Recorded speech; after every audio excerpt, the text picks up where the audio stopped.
Why is our 269 October All Access Special one of our best deals ever? Let us count the ways. 5 college football Saturdays, 5 NFL Sundays, full month of MLB playoffs, NHL starts October 12th, NBA season starts October 19th, plus any other sport your favorite handicap releases, all for under $9 a day. As an added bonus, sign up early and get the rest of September included for free.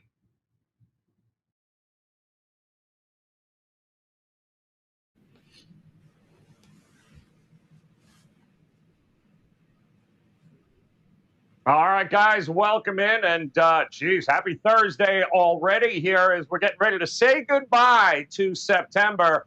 October just around the corner here, guys. And we've got you covered here. More college football here, week number 5. And we're going to break down 4 games with 3 of the best. Mr. Ralph Michaels here today. Teddy Covers, the Godfather, back in the house.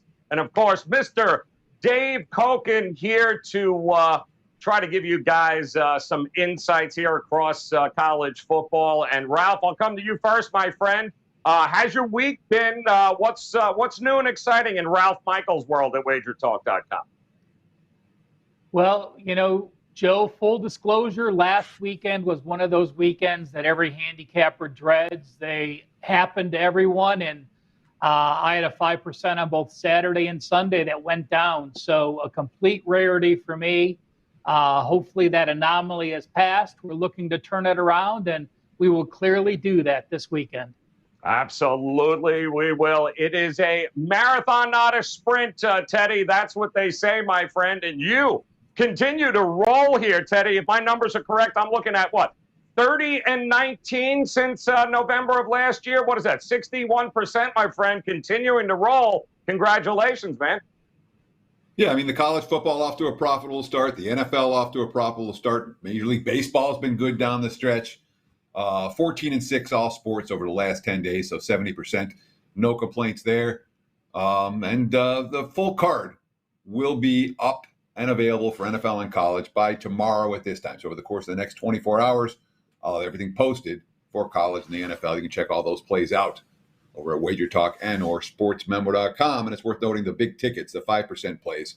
Yes. 80% across sports since May. So it's been a real good run with the strongest plays for myself and my clients. Yeah, they don't come along often, but when they do, guys, 12-3-1 since May. And I know this gentleman knows a little something about that as well, Mr. Cokin. Year after year continues to rake in the profits college football-wise. What do you got in store for us here this week? Well, I don't have any 5% plays again this week. I didn't have any last week either. Hopefully you'll find – usually increase as the season goes along. But I do have some good stuff this weekend. Colleges have been uneven to start the season. Not so good. A little bit disappointing there. The NFL has actually been very good. So I guess I'm happy with that and hope it continues. But anyway, that's that. I think I'm plus 150-something units net for the season, for the year in all sports. So that's really good. And want to get to 200 by the end of the year. If I can do that, it's been a great year for everybody. Yeah, and I'm willing to bet you will do just that even before the year is out, guys. All right, but we got 4 games we want to dive into. Let's head out west if we can. Let's start Oregon taking on Stanford. Opened up around that 7 number, total 58.5. And Ralph, pretty good rivalry over the years here. What do you think we're going to get between Oregon and Stanford this time? Well, we look at a Stanford team that everyone thought they were dead after getting mauled against Kansas State. What do? They go out and beat USC the next week, look good at Vanderbilt. And even though the score was closer than it seemed against UCLA, being 35-24, I look at first downs, and that game was 24 first downs for UCLA, 11 for Stanford. They had a couple big plays to get to 360 yards. On the flip side, if we look at the Oregon Ducks, everyone remembers the win against Ohio State. That doesn't look so good now, as Ohio State's one of my teams that have dropped the most in the power ratings. Remember the Fresno State game? They needed a fourth-quarter touchdown by Brown, a 30-yard scramble to win that. The Arizona game last week, is another misleading game that I want to bring up. I read a newsletter and it said, oh, Oregon got in trouble last week. They got outgained against Arizona. Folks, Oregon had a 5-0 turnover edge. If Arizona's handing you the ball and you're scoring touchdowns on a short field, you're going to get outgained because the offense never has the ball. They score touchdowns, the defense is on the field. So I completely throw that out. What does stick out to me this year is Oregon changing the way they've played. They're not that up-tempo team. In fact, in 4 games, they're averaging under 67 plays per game. The most plays they ran this year, 73 plays. They hand the ball off to Riddell. They hand the ball off to Travis Dye. They're gaining 5.2 yards per carry. On the flip side, the Stanford squad is allowing 209 yards per game, 5.3 yards per carry. When I match up rushing numbers and rushing defense like that, there's only one way I can lean, and that's Oregon.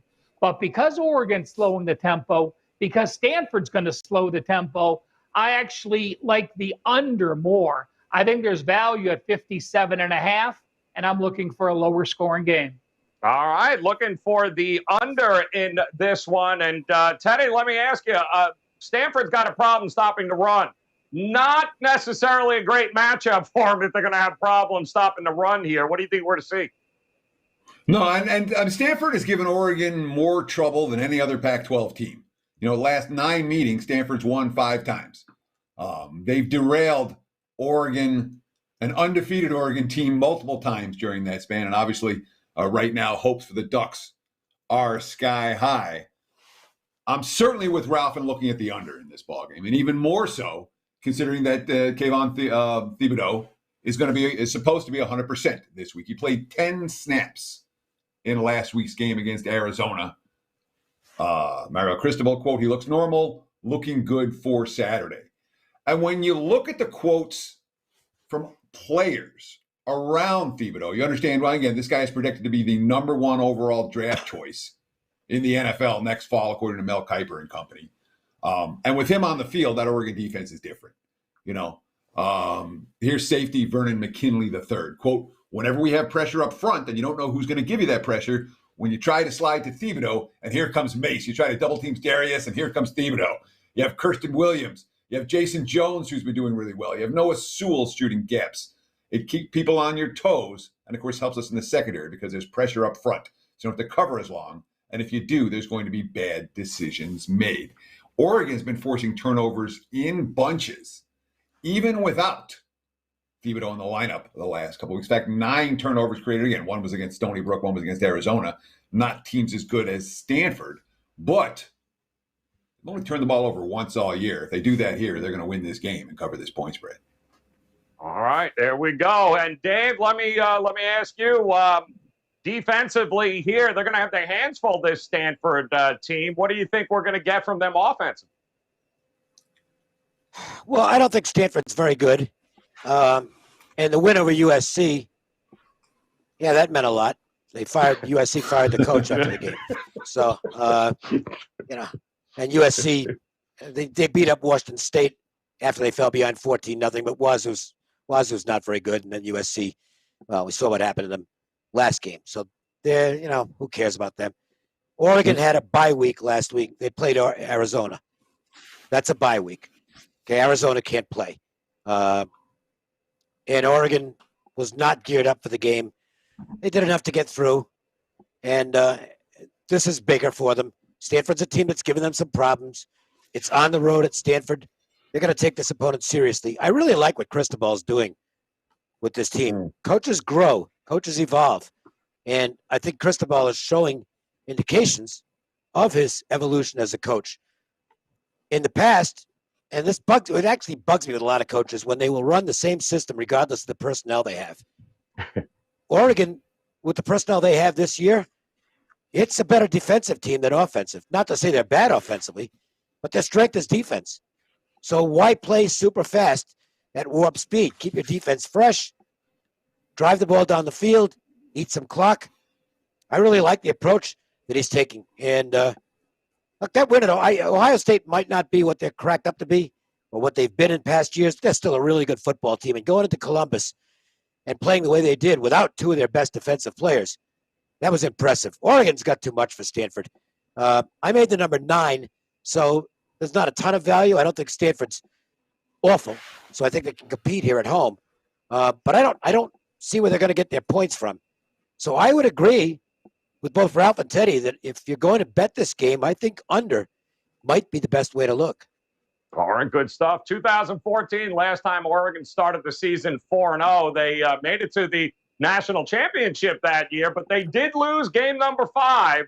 So we'll see if they can have better fortunes here 7 years later. We're going to move on to talk about role reversal. How about Boston College taking on Clemson here, Teddy? We now have a undefeated Boston College taking on a 2-2 Clemson. What a difference a year makes here. This Clemson team, you think they can turn it around here? Or is it pretty much stick a fork in them at this point?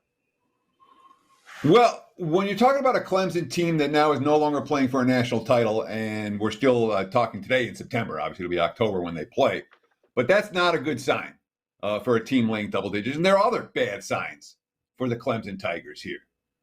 You know, you look at Clemson's offensive line, it's been a disaster. What's wrong with Clemson this year? Look no further than the offensive line that just hasn't been able to open holes for the running backs or protect Ukulele at all.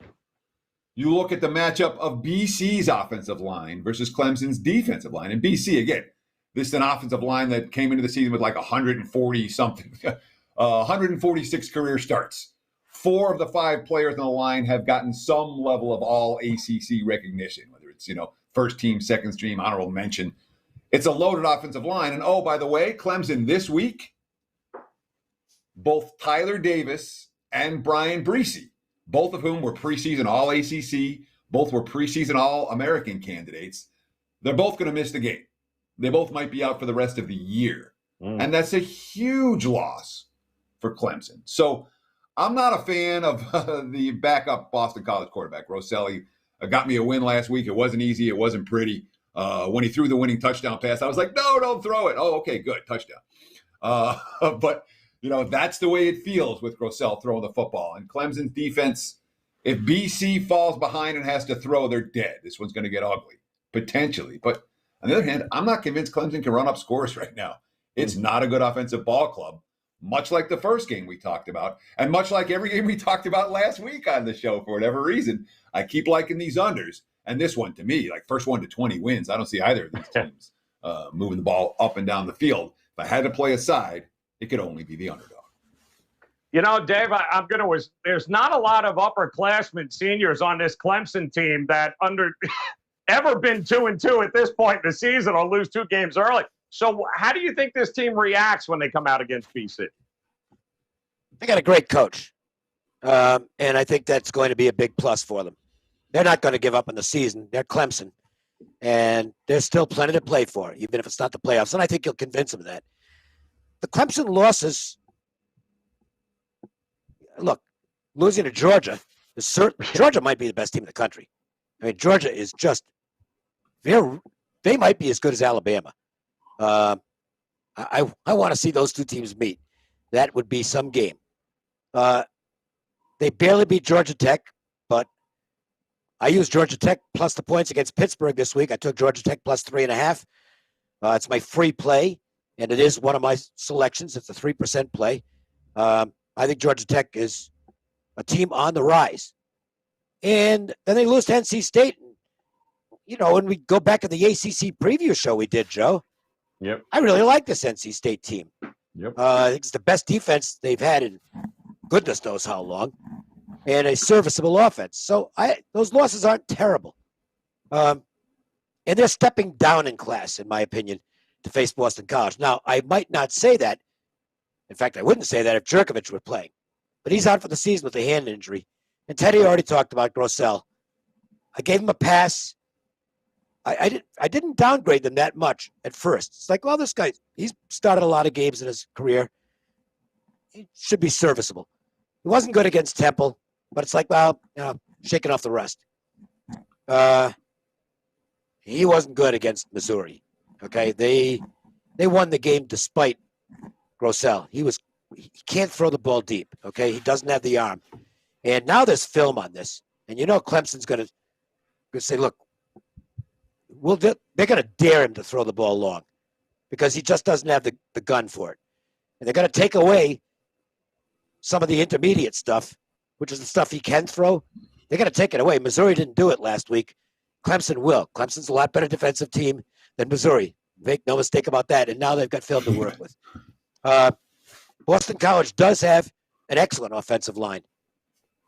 Defensively, I wasn't all that impressed with them in the game against Missouri, particularly in the fourth quarter. I mean, Missouri kind of took control of that game. They were down 10 going into the fourth quarter, and I'm sitting there with the ticket on Boston College going, well, at least I'm going to win this one.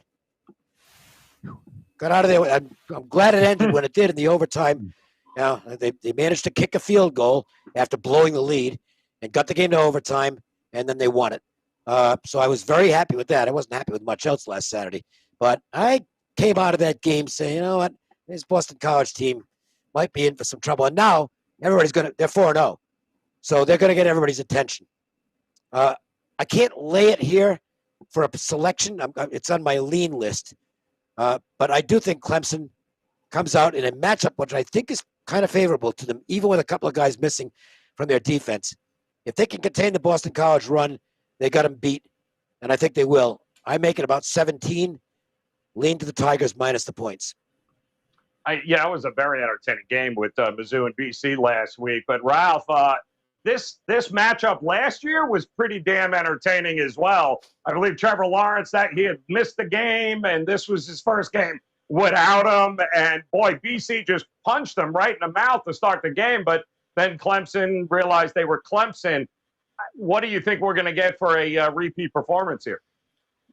Yeah, that game ended up being 34-28, but Clemson did have a 448 to 275-yard edge. So we talk about that Clemson defense. It's clearly not that same defense. Teddy talked about a couple injuries. One more injury I want to mention for the Clemson side is Will Shipley, their running back, is out for 3 to 4 weeks as well. So you're adding numerous players on top of an offense that, Dave talked about the strength of schedule Clemson has played and went through the games that were close. They still got outgained by 76 yards against Georgia. They still got outgained by 25 yards against Georgia Tech. And they got outgained by 172 yards against NC State. They only had 10 first downs on the road at NC State. Now, that was DJ's first road start with fans. The Atlanta game was a neutral setting. It was still pretty loud, and, he was affected. But again, this game's back at home. We'll see the next couple of weeks when he's at Syracuse and Pittsburgh how he does.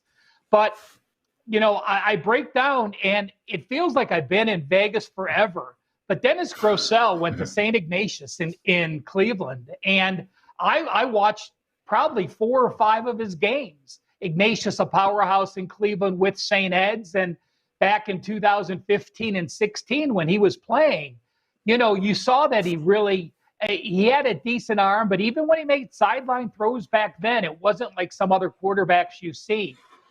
You have to remember, though, Grossell is not a guy who just stepped in and has no experience. He's been on this team since 2017. He has 9 starts prior to this year. He started back as a redshirt freshman. Remember a couple years ago when BC played 5 or 6 quarterbacks? He made 5 or 6 starts. He started last year at Virginia, threw for 540 yards. So you're not talking about a young freshman coming in and now having to play Clemson. You're talking about someone that knows the offense, has experience starting. Even with that said, I can't get to the window with BC, and it's because of this. I do have Clemson down almost as much as anyone. I have OU and Northwestern down the most, my power ratings from the beginning of the year. That's Ohio U and Northwestern, with Clemson right behind them. But I look and I say, you have Clemson at home laying 2 touchdowns. The last time that happened was 2015 when they hosted Florida State. You get Dabo Swinney at home in that role, laying 2 touchdowns with the best opponent that BC has faced by far on the road, then that would be my lean. I'm going to agree with Teddy, and the under is what I have circled in this game. Clemson's happy to get out with a W. Yes, they have to worry about bubble bursts. Dave talked about how good Dabble Sweeney is. Yes, they have to worry about 97 weeks in the AP top 25. That is now out of the box as well. No question I have the game circled, but bubble burst is the question this week for Clemson. If they lose another game and the ACC championship is out of the mix, we'll see how this team finishes the year. Well, a lot to be learned here. And, go ahead, Dave. I just got to mention, you can tell where Ralph is from because he is the first person I've ever heard when someone says OU, that's Oklahoma. He's the first person I've ever heard who referred to OU as Ohio University. Cleveland is MAC Central, Dave. Do you know the MAC headquarters are in Cleveland? So I did not know that. No. Me and my 6 friends used to go to a lot of Akron and Kent State games. I love it. Absolutely great point there, Dave. Absolutely fantastic. 30 in a row, by the way, for Clemson at Memorial Stadium, the longest active home winning streak in the country. We'll see if they can make that 31. And guys, we're going to move on to another very interesting matchup. How about this one? You talked about it. Dave's talked about Georgia being maybe the very best team in the country. Well, they're taking on a pretty good team in Arkansas here. 19.5 is what it opened up at. And it's come down maybe a tick or two here. 48.5 is a total. But Dave, pretty good test for Georgia here, or what do you think? Is there an upset in the making possibly? Well, I'd be shocked if Arkansas can pull the upset. They're a good story so far. There's no question they've got the best team they've had in a few years. The defense looks really good. But don't read too much. Now, look, I don't want to – sounds like I'm taking away from Arkansas, but Texas was just awful that game. I don't know what the problem was, but they had a very bad game, and Arkansas killed them. The win against Texas A&M, if you thought I was down on the BC quarterback who's taken over, Grossell, it doesn't compare with the A&M quarterback, Calzada, who has been just terrible. When camp started, it was a 1-1A. There was a real battle for the A&M quarterback spot, but Calzada did not have a good camp, and he was clearly number 2 coming into the season. Gets elevated to number 1 because the starter got hurt. He has not been impressive.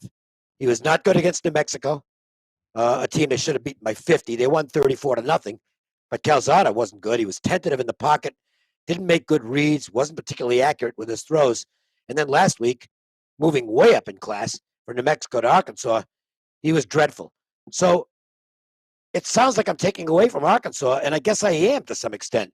I think they're an improved team. I don't think there's any question about that.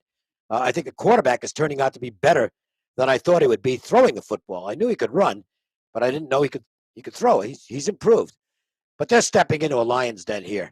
This Georgia team has its eyes on one thing right now, and that's a national championship. I think they've got killer instinct. I don't think Arkansas is going to be able to contain the Georgia offense. Maybe better than some teams, but nobody's going to contain them completely. And I just don't know where Arkansas is going to get their points from. I think Georgia pulls away in this game. And unfortunately for me, it's reflected in the line. I wouldn't be excited about buying Arkansas in this game. I made it 19, so it's not a play for me. But if anything, I can see Georgia winning by more than that because I don't think this team's going to let up when they get leads this year. I think they're going to do what they did to Vanderbilt. It's like they just kept scoring and scoring and scoring and scoring. And obviously Vanderbilt's horrible, and Arkansas is a lot better than that. But I think you get a taste for the mentality that Georgia has.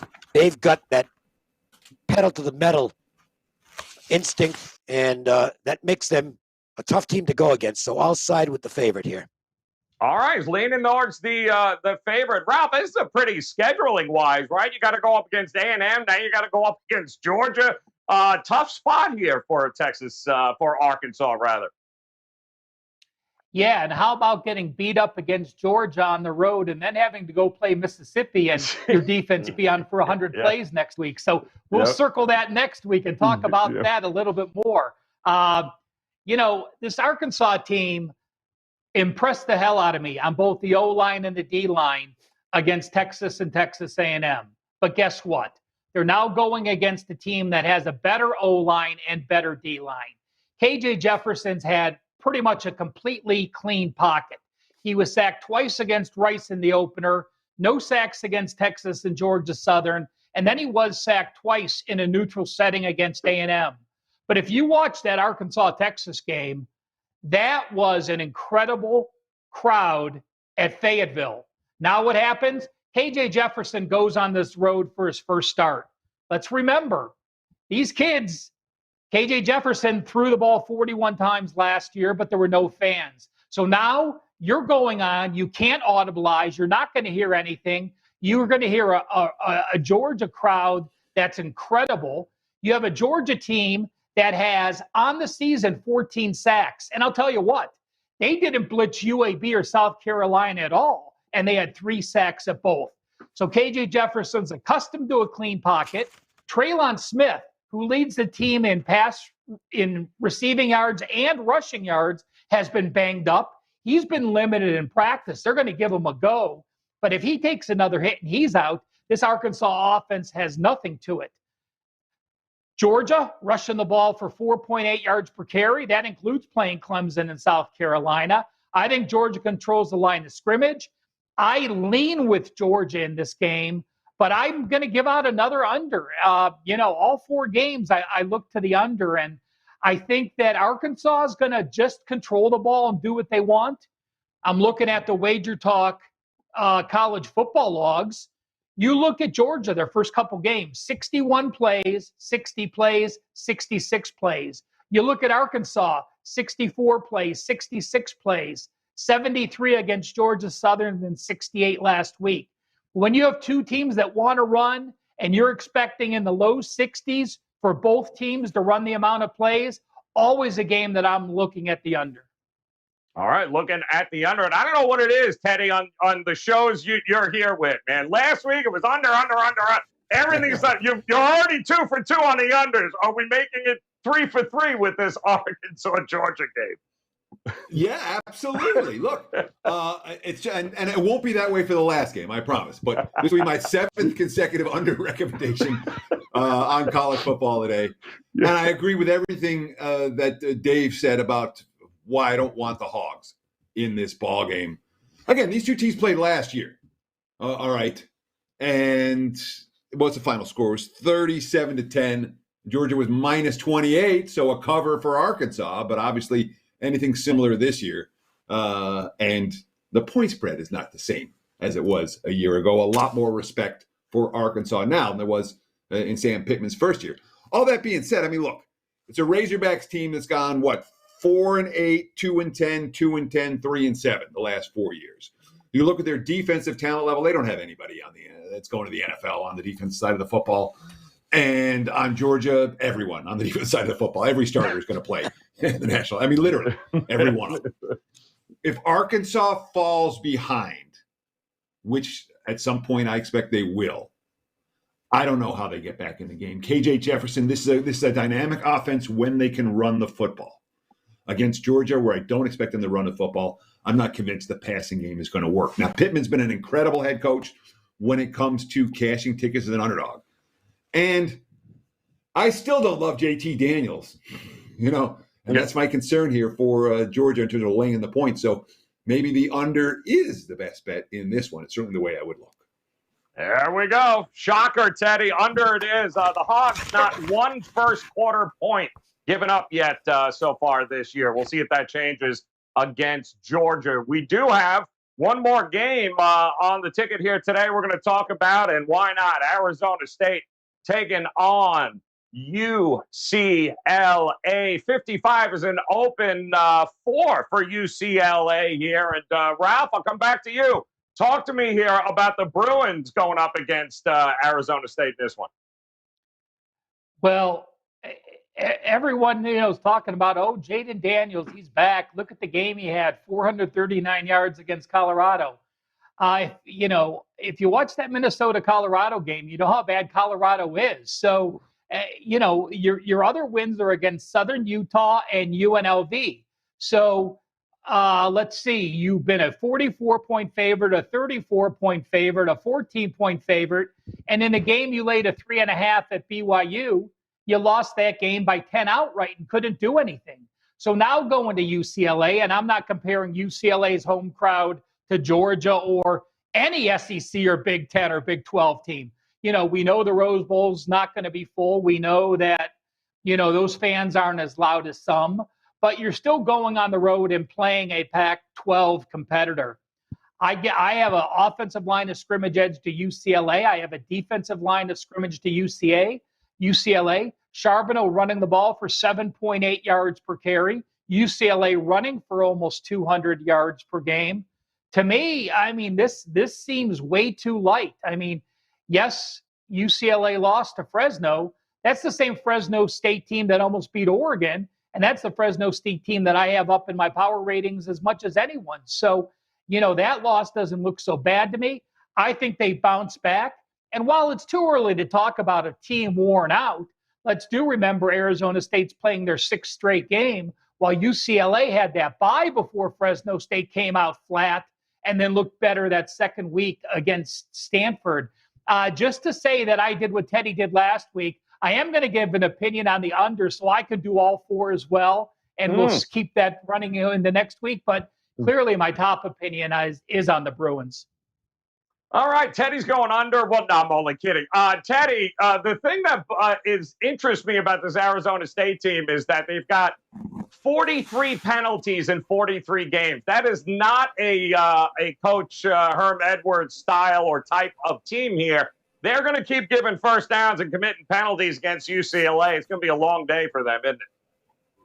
Well, it'll be a long night. It'll be a long late night if you're back east. For those of you on the East Coast, out here in Vegas, it's still a reasonable time to watch that game, which is why we always pay a lot of attention to Pac-12 football. But for those of you back east, this is your late night bailout special. And all the trends point in one direction here.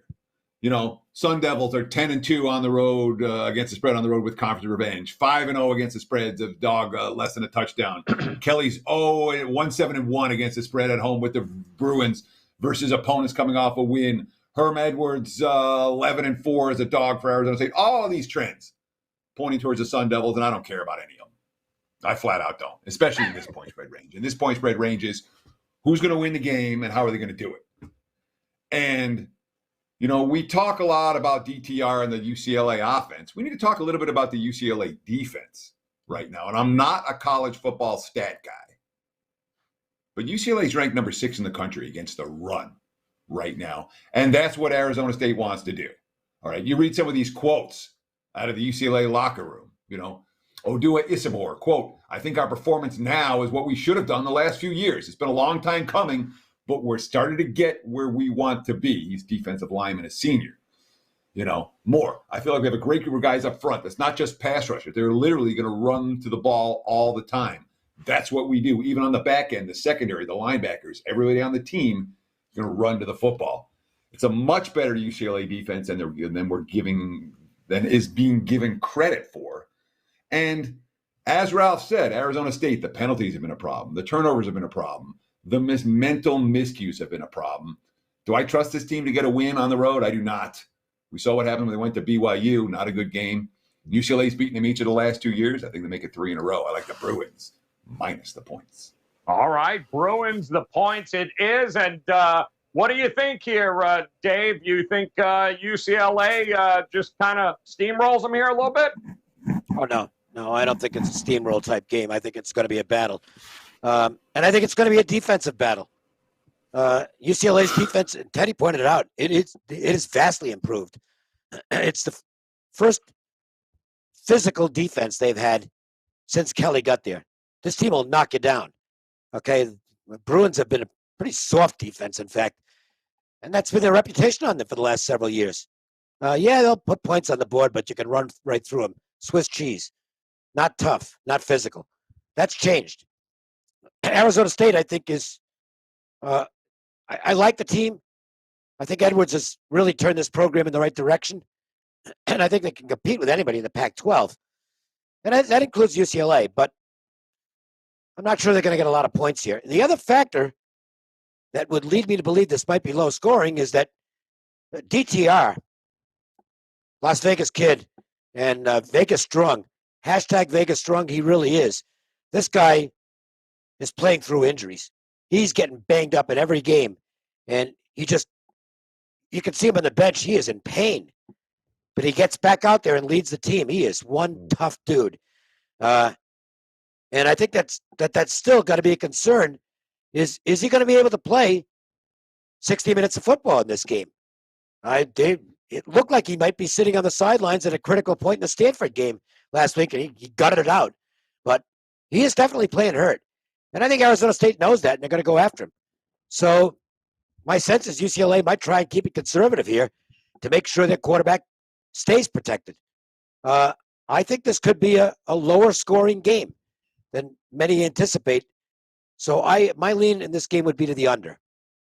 All right, Dave's going to lean towards the under in this one. UCLA, 35 or more points in all 4 of their games this year. We'll see if that trend continues. Taking on Arizona State for what Teddy, I believe, was it the late night degenerate special for us on the East Coast. That's what we've got going on there, close to an 11 o'clock Eastern time kickoff there, guys, with UCLA and Arizona State. All right, when we put it all together, Stanford, Oregon, Clemson, BC, Georgia, Arkansas, UCLA taking on Arizona State. Ralph, I'll come back to you, my friend. Is there one of these games that you like maybe just a little bit more than the others? I am going Oregon and Stanford under the 57.5 a game. You know, Dave talked about the coach making the change and going to a running attack with a very good defense, as Teddy mentioned, Thibodeau back. So Ducks and Cardinal under the total. Going under 30-19, guys, since November of last year in college football. Teddy getting it done, my friend. Which one of these games do you like a little bit more than any others, Teddy? So I'm always reluctant to correct the host. That being said, the appropriate terminology is your late night bailout special. Oh, bailout. I'm so well. Yeah, it's your bailout special. Yeah. So the one play that stood out to me is that late night bailout special. I think UCLA is going to beat Arizona State. I think they're going to beat them by 4 points or more. Even if it's a competitive game, as Mr. Cokin expected. I think the Bruins get the job done. Give me UCLA minus the spot in late night action on Saturday night. If I'm on the East Coast, wait until 11 o'clock to try to bail myself out of the day. That's got degenerate written all over it. Dave, talk to me, my friend. Which one of these games do you lean towards a little bit more than the other? If you feel the need to bail out at the end of the day, you should probably just pass. No, I'm serious. Dead serious about that. If you're not having a good day, accept the losses and move on to the next day, because you get yourself in a jam. Oh, I got to try and get even. That's a bad mentality to have. I've always hated that expression, bailout. It assumes negativity going in. Okay, why not add on? Okay, now if you're having a good day, and now you like that game that Teddy just mentioned, why not? Yeah, you're playing with the house money. Go ahead and try and get some more. Nothing wrong with that attitude. Anyway, enough on that. This won't be met with a rousing ovation, but I like Clemson. Ooh. I think they will make a statement against Boston College. I think BC's a little bit of a fraudulent 4-0, and I think reality starts to set in for Grossell. Even with the Clemson absences on defense, I think they can shut down the Boston College running game, and if Grossell has to beat them, that's when mistakes are going to happen. And I think Clemson might get a touchdown on defense someplace in this game. Not going to be on none of these plays made my card. But of the 4 we talked about, Clemson minus the points is the one I like the most. See what happens. Clemson come out and swinging. Do they come out swinging in the first half? Should be a lot of fun here, guys. But bottom line is best bets already locked and loaded for these gentlemen at WagerTalk.com. You can head over to Ralph's page, of course. Teddy, big 5%er, I believe, ready to rock and roll this weekend. He's just been absolutely crushing it, guys, over the last, since May, in fact, 12-3-1 in his top 5% plays. head over to WagerTalk or sportsmemo.com. Head over to Teddy's page, grab yourself that. And, of course, Dave Cokin getting ready for another big weekend here. Opportunities galore with those 3-day, 7-day, 30-day all-access passes. Guys, you never got to worry about missing any of their plays with the all-access passes. Take advantage of it as we head into week 5 of the college football season. Hit that bell in the upper right-hand corner. Make sure you come back and join us again tomorrow for another edition of College Football Daily. On behalf of Ralph Michaels, Teddy Covers, and Dave Cokin, guys, we appreciate your time. Best of luck with your plays tonight, guys. We'll see you again tomorrow. Why pay regular price when you can save money on every purchase with WagerBucks at both WagerTalk and Sports Memo? WagerBucks are now eligible for use on not just daily, 3-day, and 7-day passes, but all long-term and seasonal packages up to 1 full year. There are tons of options available for every budget and size of better. From as low as $90 gets $100, all the way up to $3,500 gets you $5,000. Save every day on every pick you buy with WagerBucks.